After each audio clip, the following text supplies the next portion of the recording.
baik dengan sesiapa saja terjadi seperti apa yang dilakukan oleh Tha'labah. Jadi misalnya seperti pada itu Nabi kita tidak menyembahyangkan orang yang meninggal utang piutang, tapi tanpa ada bekalan untuk membayar dan untuk melunasinya. Apa kira-kira pada ketika Nabi kita tinggalkan 3 sampai 4 iman kita? Nah, kita berkewajiban untuk kita menyembahkan para sahabat Nabi kita tetap berkewajiban untuk melaksanakan salat jenazah atau untuk menyelenggarakan fardhu kifayah kepada mayit, kepada si mati yang berkenaan. Sementara dengan baginda Nabi tidak melaksanakannya, bukan karena tidak boleh disembahyangan, akan tapi sebagai suatu peringatan kepada umat agar jangan sampai meninggal dunia dengan meninggalkan sekian hutang tanpa ada bekal untuk membayarnya. Jadi bukan karena diharamkan. Yang lain. Dakwah menuju surga itu semua keperluan sudah dipenuhi. Ya. Dalam diri manusia yang sudah masuk surga itu ada sifat-sifat yang buruk seperti hasad, dengki, atau cemburu. Misalnya istri cemburu dengan suaminya yang dimadu oleh para bidadari gitu. Ada nggak? Tidak ada. Persis. Bahkan istri nyuruh lagi suami dari Medan, ingin menyenangkan bagaimana suaminya lebih senang dan juga lebih menikmati kenikmatan di dalam surga. Wa naza'na ma fi qulubihim min ghil. Ghil itu sudah tidak ada rasa hasud, tidak ada rasa dengki, tidak ada rasa dendam, tidak ada rasa cemburu. Jadi istri sangat ridho sekali. Bahkan itu sebagai salah satu daripada kenikmatan istri di dalam surga seketika dengan suaminya sedang bersama bidadari. Itu yang tidak ada di dunia. Istri akan cemburu kalau pada saat dengan suaminya sedang menggilir istri yang lain. Apalagi kalau pada saat berdekatan suami di rumah sebelah sana. Banyak sedikitnya akan ada perasaan yang dirasakan oleh istri yang ditinggalkan. Di dalam surga itu sebagai salah satu daripada kenikmatan seorang perempuan di dalam surga pada saat dengan suami sedang menggilir bidadari yang lain atau dengan istri-istri yang lain. Kan sebab masing-masing Nabi kita bersabda akan Allah berikan sejumlah sekian istri. Ada riwayat 2 orang istri. Jadi pada saat suaminya ada di sana dia merasa nikmat atau Allahu Akbar. Allah Maha Kuasa atas segala-galanya. Rasa cemburu tadi itu teralihkan dengan rasa mahabbah yang tidak ada tandingannya. Bagaimana? Nanti di dalam surga akan kita buktikan. Itu dengan seorang perempuan, Masya Allah, tenang. Jadi senikmat dia dengan suaminya pada itu bersama suaminya, senikmat itu juga pada seketika dengan suami menggilir pasangan atau dengan madu-madunya yang lain. Itu kira-kira rahasia.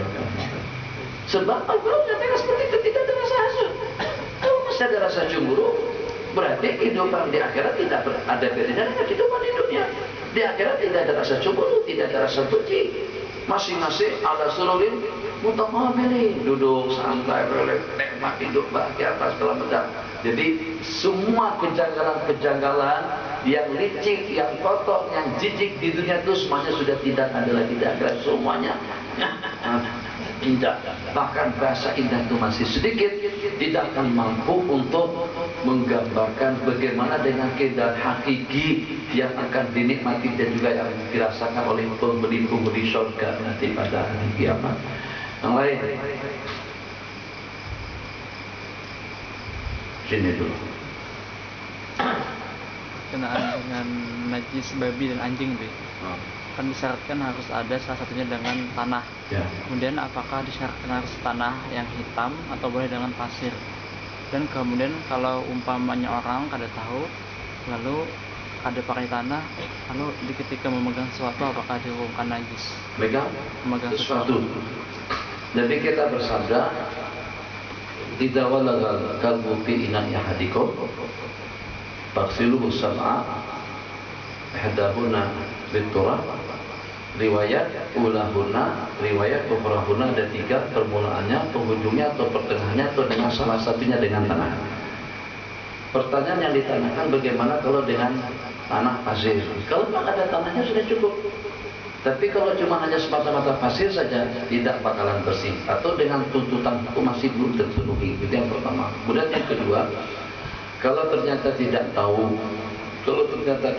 sehingga cuma hanya dicuci dalam beberapa kali saja, tidak termasuk diantaranya dengan tanah. Terus terpegang sesuatu.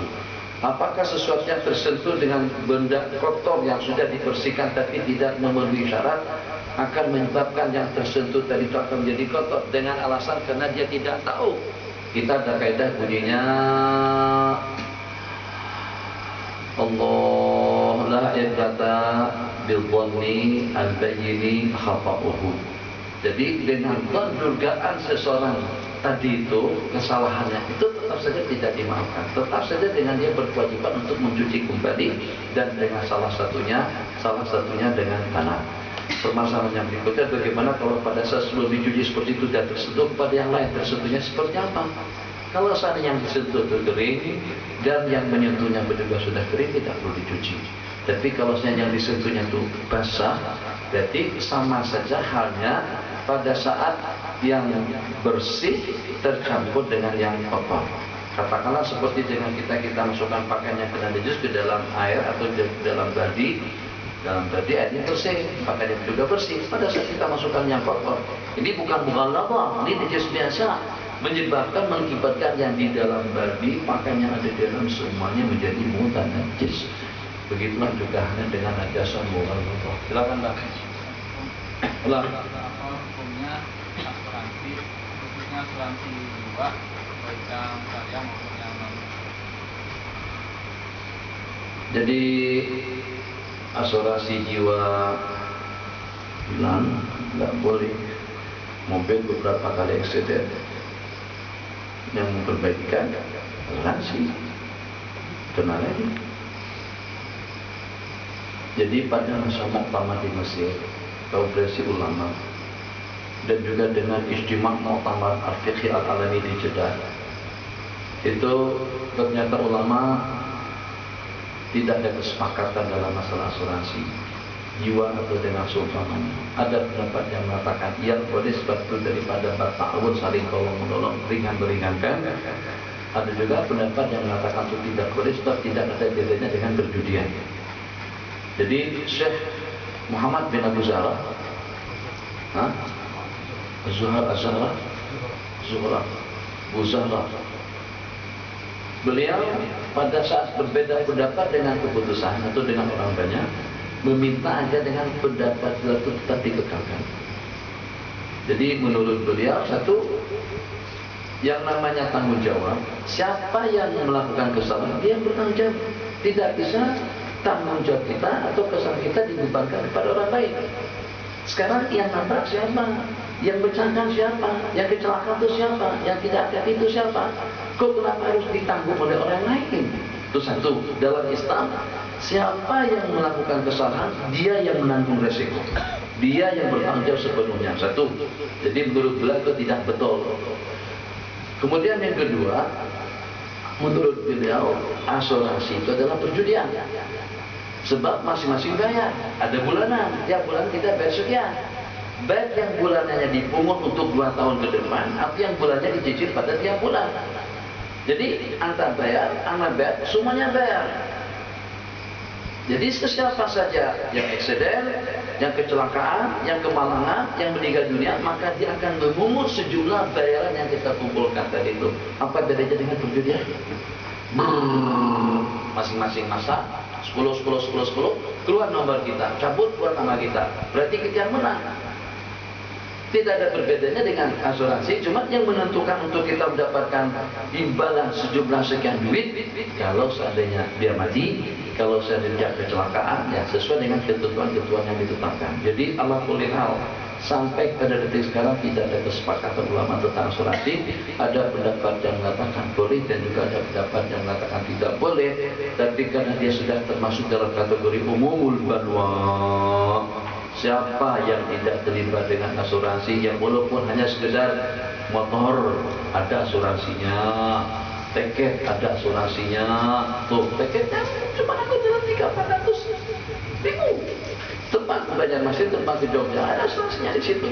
Asuransi secara paksa, yang walaupun dengan kita tidak tahu, tetap ada hitungannya. Jadi mudah-mudahan sebagaimana disebutkan asbabur rukhsah, di antara daripada sebab keringanan kita terlibat dalam satu ketetapan hukum itu disebabkan karena dengan umumul balwa, satu perkara yang tidak dapat kita elakkan. Yang akhir, yang jauh, seseorang yang dia menisbatkan pada saat kita dia menisbatkan dengan bapak aslinya. Pada saat nikah dia menisbatkan dirinya dengan bapak aslinya karena dia anak umur. Maka pada saat kawinan di undangan dia tidak menisbatkan dengan bapaknya, tapi dia menisbatkan dengan apa bapak dirinya. Oh, jangankan untuk menafikan bapak yang benaran, baik dalam ijab kabul atau juga dalam tulisan siapa bin siapa, itu dengan pengangkatan anak angkat, bapak angkat, saudara angkat, itu saja sudah diharamkan. Padahal cuma satu hal yang dengan kita yang meletakkan ketetapan itu. Bagaimana kalau pada saat dengan nisbah nasab itu lekatnya memang daripada Allah, terus kita nafikan?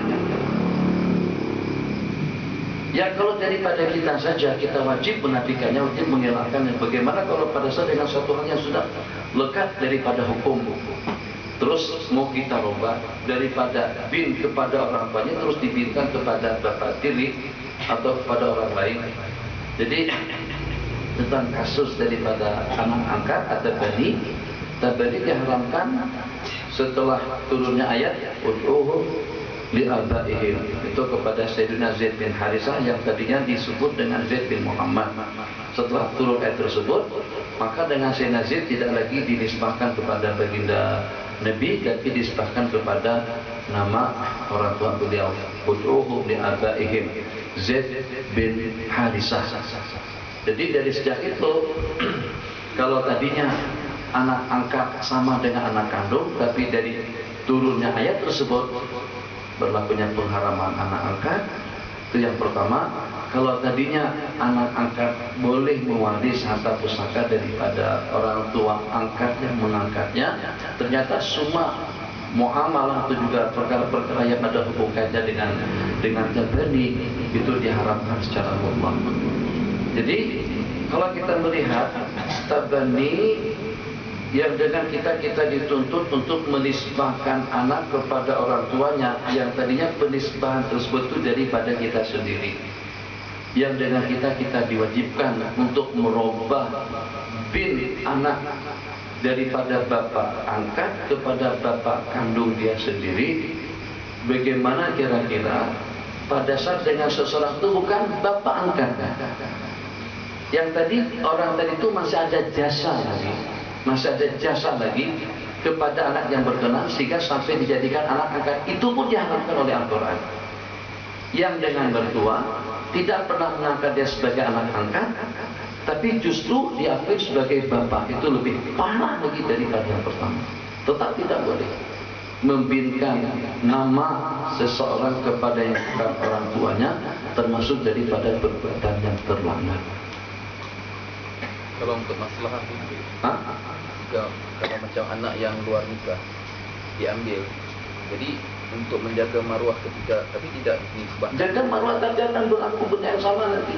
Jadi kita ada dua pertimbangan. Maksudnya pada hari perkahwinan aja, pada ditakar bukan itu aja yang untuk menjaga maruah anak itu, tapi pada dokumentasi yang lain tidak. Ya, jadi nanti dengan yang lain dia berarti juga terlibat dengan perkara yang sama, sebab pada masa pernikahan tidak akan diketahui. Pada masa pembinaan anak dibinkan kepada Abdullah, sedangkan Abdullah bukan orang tuanya, Fulan bin Fulana atau Fulan bin Abdullah, pada saat kita binkan kepada Abdullah, itu akan merangsang atau membuat anak remaja lebih berani lagi terbatin kepada perkara yang sama. Kenapa? Sebab masih ada kemungkinan aib dan maruah mereka itu akan tertutup. Lebih mendingan satu yang korban daripada akan terdapat 17 orang yang akan terlibat dengan perkara yang sama. Begitu juga halnya dengan bernama di tempat kita dengan yang membinkan orang tua, membinkan yang masuk Islam kepada Abdullah kepada yang bukan orang tuanya. Itu di Malaysia di sini saya tidak tahu, entah ada di Malaysia seperti itu. Pada saat masuk Islam, jadi bapaknya Johnson misalnya akan diganti Johnson tadi itu kepada Abdullah. Jadi secara tidak langsung pandangan sekilas daripada non-Muslim berarti Islam memisah seseorang dengan silsilah nasab keturunannya. Sehingga Nabi atau dengan para sahabat, kalau kita perhatikan hampir tidak ada seorang, secara pasti tidak ada seorang pun yang diberikan kepada Allah setelah mereka masuk Islam. Sayyidina Umar bin Khattab, Sayyidina Utsman bin Affan, kepada Sayyidina Ali bin Abi Thalib. Sampai-sampai Sayyidina Ali pernah mengatakan kepada baginda itu, coba tolong diurusin tuh kakeknya Sofyan yang mati kafir tuh. Beliau seperti itu, kakeknya Sofyan mati kafir. Pada siapa? Pada orang tua beliau sendiri. Tapi tetap saja dinisbahkan kepada Abi Thalib, bukan kepada Allah. Terakhir, situ. Nanti hukumnya seseorang suami yang lagi ribut sama istrinya, dia bilang keluar kamu dari rumah atau minggat gitu. Apakah itu termasuk jatuh bola atau gimana? Niatnya apa? Jadi yang seperti itu, udah keluar kamu sekarang juga. Bang, pulang kampung bang. Bang, kan udah lama saya kata, udahlah kalau mau pulang pulang aja, selama-lamanya lagi. Itu satu. Masya Allah bang, yang namanya metal itu boleh juga ya. Masya Allah tabarakallah. Atau dia sebut siapalah pemain-pemain film yang muslim lah, yang khan-khannya ujungnya. Jadi Anda berkumandang masih nonton Saruhan lagi. Saruhan Islam ya? Masih nonton Saruhan lagi. Udah lama, nikahin aja Saruhan loh. Kawin saja dengan Saruhan. Itu apa hukumnya? Itu apa hukumnya? Betul?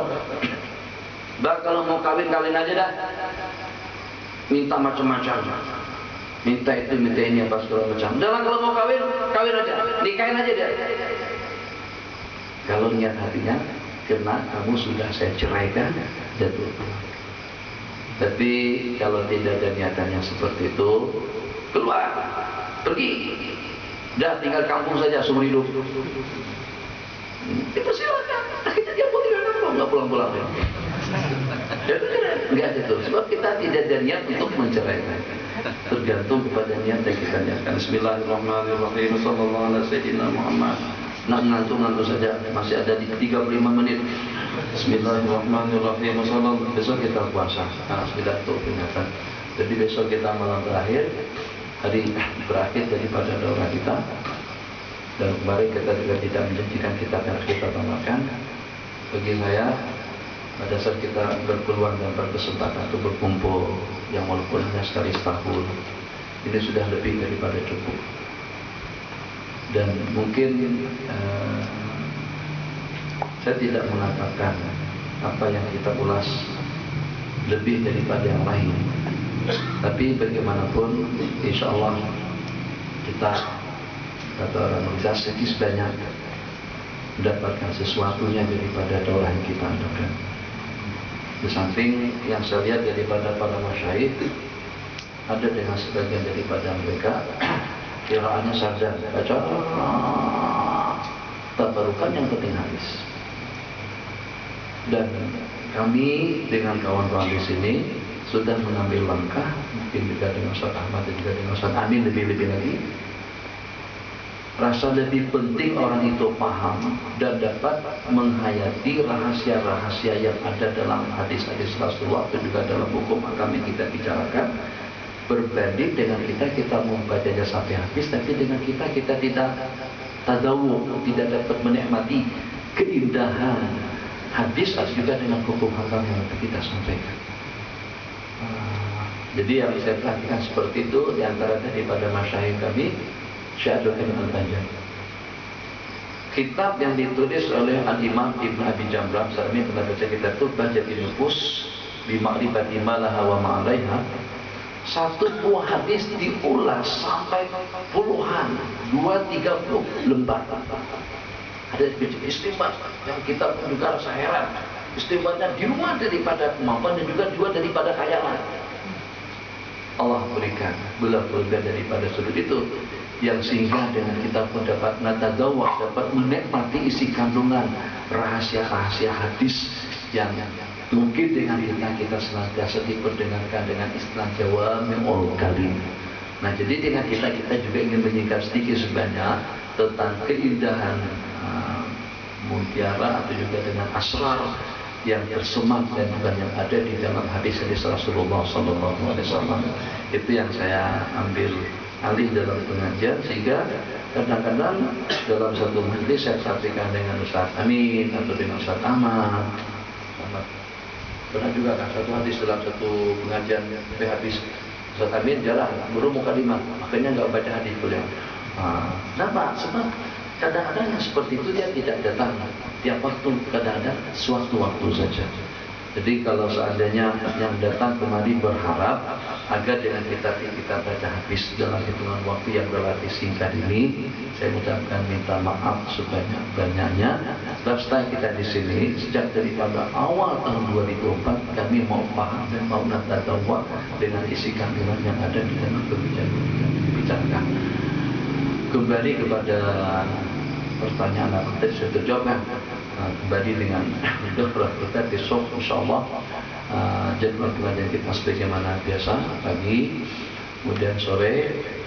Cuma sore harinya kita akan meriwayatkan hadis musalsal Yaum Asyura, dan juga sekaligus dengan hari kita akan membaca hizib Darul Amal sebagaimana kita baca.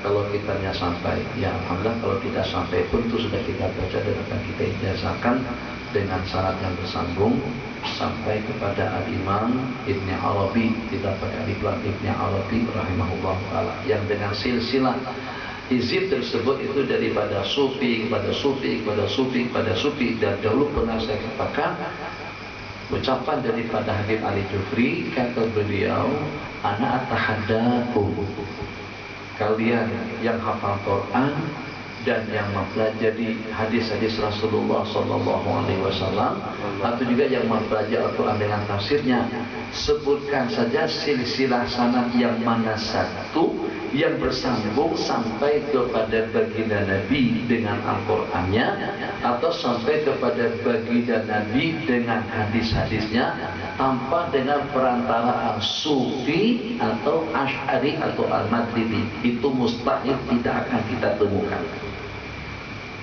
Mesti akan ada Sufi daripada silsilah sanad yang bersambung, dan mesti akan ada Asy'ariyul madhab atau i'tiqad, silsilah Al-Quran, silsilah tafsir, silsilah hadis. Bahkan boleh kita pastikan sanad-sanad daripada kitab-kitab yang kita pelajari. Sementara dengan saudara-saudara kita justru mengutuk, bahkan sampai mengkafirkan yang ada intisabnya kepada Sufi atau ada intisabnya kepada Al-Asy'ariyah dengan Al-Maturidiyah. Jadi insyaallah besok kita akan meriwayatkan hadis musalsal Yaum Asyura yang walaupun sudah diriwayatkan sebelumnya, tapi ya sunnatul masyayikh lah, tidak mengatakan sunnatul Rasulullah SAW. Mereka pada tiap hari Asyura mereka akan bacakan hadis tersebut. Selepas asar kita, kalau tidak hujan, kita akan buka puasa bersama di dataran. Jadi mungkin besok yang tuan yang atau udzur pakai kereta saja naik ke atas bukit, dan hukumnya wajib. Sementara yang muda-muda wajib jalan kaki untuk naik ke atas. Kita buka puasa bersama di atas, agriba di sana. Untuk program terakhir kita di sini, tetap kita kembali ke tempat asal. Jadi di sana itu cuma untuk buka puasa bersama saja, dan juga sekaligus kami mengundang kalian untuk melihat bangunan yang sudah terbangun sejak daripada hari peresmian kita 10 Muharram tahun kemarin atau 9 Muharram tahun kemarin. Pada waktu kita membaca kitab Al-Ibar di Ba'di Mujizat Yakin Basyar di atas, dan juga pada hari berikutnya kita meletakkan batu pertama. Itu tidak lebih daripada itu saja tujuannya. Dan tujuan yang keduanya kalau mau disebutkan juga untuk memperlihatkan apa yang perlu untuk diteruskan, kurang untuk dilanjutkan. Jadi besok malam yang terakhir kita, dan kita himbau usahakan semampu kita untuk puasa semuanya. Jadi saya berharap tidak ada seorang pun yang tidak puasa besok, sebab Nabi kita janjikan orang yang berpuasa pada hari Arafah sesuai dengan kita yang dhaif, badannya yang lemah, segala-galanya kita perlu dengan hadis-hadis dan amalan-amalan sunnah seperti itu yang walaupun sedikit tapi dengan ganjaran pahala yang luar biasa akan menghapuskan dosa kesalahan 1 tahun. Jadi kalau seandainya ada juga yang mempertanyakan, kan katanya Nabi kita pesan kepada kita Khaliful Yahud. Jadi bedakanlah cara kalian berpuasa hari Asyura itu dengan orang-orang Yahudi. Puasa sehari sebelumnya dan puasa sehari setelahnya. Kalau memang pengen juga beramal dengan hadis tersebut, puasalah nanti pada hari Jumat yang menyusul. Kalau tidak juga, kalau seandainya kita lepas pun daripada tuntutan Asyura, tetap kita dituntut untuk puasa besok, sebab besok hari Kamis. Jadi hari Kamis tidak ada tuntutan untuk kita puasa sebelum dan setelahnya. Jadi insya Allah serba kena. Kalau seandainya dengan Asyura sudah memadai dan ulama sepakat mengatakan halifu di sana, bedalah dengan orang-orang Yahudi pada saat melaksanakan puasa Asyura, itu bukan merupakan perintah wajib. Afdalnya saja kalau mau puasa Asyura, puasa sehari sebelumnya seperti hari ini atau puasa 1 hari berikutnya. Jadi besok insyaallah salat tahajud kita pada jam imam sampai imam besok. Ya. Jadi imam bertugas, ada makmum, gak ada makmum, kalau nggak ada pun kayu sendiri, daripada jam 2.45 sudah mulai. Jam 45 sudah mulai sampai pada jam 3.20 paling lambat sudah selesai. Ustaz Abdul Hamid, insyaallah ya, dengan Ustaz Abdul Hamid berdua. InsyaAllah. Jadi besok tolong jam 3.20 paling lambat sudah selesai. Sebab kita mau ngasih peluang untuk kita sahur puasa besok. Sebab kadang-kadang adik-adik kita kalau seandainya sahurannya buru-buru, gak puasa rasanya gak sempat sahur. Jadi kita kasihkan berpuasa sudah istirahat jam untuk kita puasa besok. Bismillahirrahmanirrahim. Sallallahu alaihi wasallam Muhammad wa ala alihi wa sahbihi ajma'in. Ikhbarun Nabi sallallahu alaihi wasallam as-sa'ila bima sayashhadu. Di antara daripada mukjizat baginda Nabi memberitahukan kepada si penanya tentang sesuatu yang akan ditanyakan. Ini sudah terimbas kepada umat. Banyak di kalangan salafun saleh yang mampu untuk membaca pertanyaan-pertanyaan yang akan ditanyakan dan juga mampu untuk memberikan jawaban dan ulasan sebelum masalah itu dikemukakan. Jadi datang ke majelis bawa beberapa pertanyaan. Ternyata daripada beberapa pertanyaan yang mau ditanyakan tadi itu sudah 3 jam dalam pembicaraan. Cuma 2 saja yang tersisa yang perlu dikemukakan dalam majelis. Ada yang seperti itu. Ternyata qudwatun wa uswatun kita adalah Sayyiduna Rasulullah sallallahu alaihi wasallam. Nabi kita tawarkan, bahkan Nabi kita tawarkan. Pengen saya sebutkan pertanyaan yang akan sampai tanyakan kepada saya kemudian saya jawab, atau saya dengarin dulu pertanyaannya kemudian baru saya jawab. Qala an Waqisah al-Asadi radhiyallahu ta'ala anhu qala ataitu Rasulullah sallallahu alaihi wasallam ana uridu alla ada syai'an min al-birri wal itsmi ila sa'altu anhu. Saya datang menemui Nabi, rencana dan cadangan saya tidak akan membiarkan apapun daripada kebaikan atau juga daripada dosa, melainkan aku akan menanyakannya. Faja'altu atakhattan nasa, maka dengan saya pun melangkahi orang ramai agar bisa duduk di hadapan baginda Nabi sallallahu alaihi wasallam. Faqalu ilaika ya warith Rasulillah sallallahu alaihi wasallam. Jadi kata mereka, minggirlah kamu. Maksudnya jangan mengganggu orang untuk dekat kepada baginda Nabi. Fakultu dahuni, biarkan saja saya mendekat kepada baginda Nabi. Jadi karena keadaan memang betul-betul serius, memang betul-betul mau dekat kepada baginda Rasulullah sallallahu alaihi wasallam, maka dari jauh Nabi kita panggil, untuk ya wafisah, mendekatlah kamu. Pada nautu hatta